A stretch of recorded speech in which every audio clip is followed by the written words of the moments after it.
দায় চাপানোর অবশ্যই সরকারের উপরে আমাদের ইচ্ছা নাই বা চাপানো উচিত হবে না। কারণ হচ্ছে শুরুর দিকে যদি আমরা এই সরকারকে সমর্থন না দিতাম তারা সরকারে বসতে পারতো না। তো আমাদের দলের পজিশন থেকে আমরা বারবার বলে আসছিলাম, আমরা এটা উপলব্ধি করতে পেরেছিলাম একটা তরুণ দল হলেও, যে একটা জাতীয় সরকার ব্যতীত এই মানুষের যে জন আকাঙ্ক্ষা সেটা একটা সঠিক বাস্তবায়ন হবে না, এবং একটা নির্দিষ্ট বলয়ের সরকার হইলে এটার উপর বিদেশিরা ভর করবে, আর একটা 1-11-এর মতো পরিস্থিতি তৈরি হতে পারে। একেবারে ওপেন বক্তব্য আমাদের অনেক দিন ধরে ছিল, কেন জাতীয় সরকারটা হয় নাই সেটা আমরা জানি না। তো এখন যেহেতু তারা সরকারে আছে প্রায় বছরখানেক হতে চলছে, এখন আমার মনে হয় যে আসলে যত দ্রুত সম্ভব তারা যতটুকু সংস্কার ঐক্যমতের ভিত্তিতে একটা জাতীয় সনদ তৈরি করা যায় সেটা তৈরি করে একটা ইলেকশনের দিকে যাওয়াটা তাদের জন্য বেটার হবে। আরেকটা কথা এখানে বলতে হয় যে ধরেন সাইফুল ভাইরা, হাবিব ভাইরা দেখেছে আমরা 2018 সালে এই কোটা সংস্কার আন্দোলনের পর থেকে এরকম একটা ফ্যাসিবাদের মধ্যেও কিন্তু লড়াই সংগ্রাম করে রাজপথে টিকেছিলাম।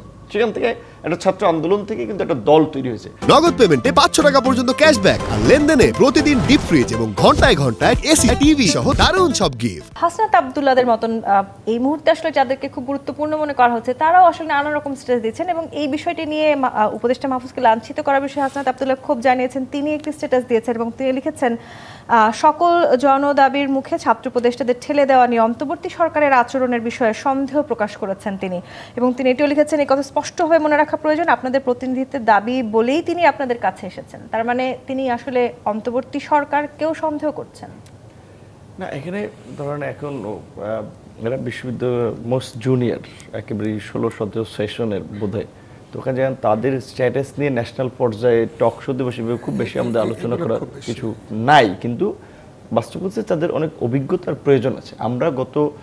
আমরাও 2018 সালে আন্দোলনটা শুরুর দিকে আমরা স্টার্ট করেছিলাম, কিন্তু আপনি যখন বলছেন যে তাদেরকে নিয়ে এত বেশি চিন্তা করার দরকার নেই, আবার তাদের ডাকে যখন কোনো ধরনের যমুনার সামনে যেখানে নিষিদ্ধ অবস্থান করা তাদেরকে ঠিকই বসতে দেওয়া হচ্ছে, যে এই বৈষম্যের কথা আপনিও বলছিলেন, সাধারণ ছাত্রদেরকে কেন তাহলে সেখানে বসতে দেওয়া হচ্ছে না, তাদেরকে কেন গুরুত্ব দেওয়া হচ্ছে না? আমার কথার শেষটা হলে বুঝতে পারবেন। যেটা আমি বলছি, প্রথমত এটা অনেক ক্ষেত্রে ইমোশন থেকে বিশ্ববিদ্যালয়ের বিশেষ করে থার্ড ইয়ারের কিংবা ফোর্থ ইয়ারের ছাত্রদের যে ইমোশনটা থাকে, এখন তো তারা তো বৈষম্যবিরোধী ছাত্র আন্দোলন করেছিল, লক্ষ্য ছিল চাকরি, সরকারি চাকরিতে কোটা নিরসন করে একটা বৈষম্য নিরসন করে চাকরিতে ঢুকে দেওয়া।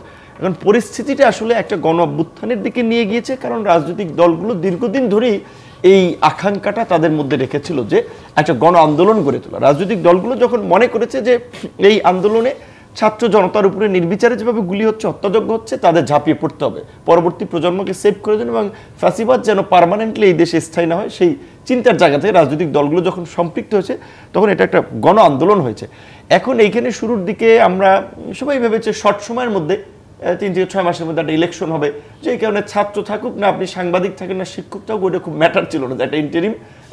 বিশেষ করে আমরা রাজনীতি, সাইফুল ভাই, হাবিব ভাই, আমরা যুগপৎ আন্দোলন করে আসছি, 42টি রাজনৈতিক দল, আমরা তো নির্বাচনের জন্য প্রস্তুতি অনেক আগে থেকে আমাদের আছে। কাজে আমরা তো চিন্তা করছি যে ইলেকশনের মধ্যে দিয়েই এই সংস্কার এবং একটা প্রক্রিয়া যেতে হবে।